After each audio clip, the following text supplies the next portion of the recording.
Assalamu alaikum. In this video, how to draw a picture in Microsoft Word. I already inserted to this image. Okay, then go to Insert tab, Shape, Art, Freeform Art or ARC Art Curve. You can choose your tool, any tool. Example, I use this Freeform tool and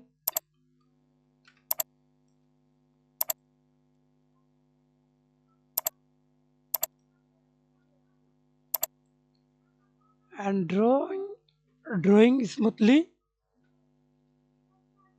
You can use this tool, professional art drawing picture. Use drawing pad device.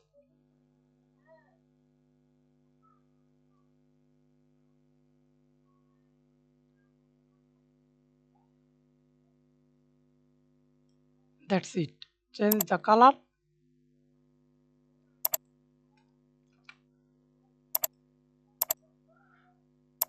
Okay, thanks for watching video. Please subscribe to my channel, like, comment, share.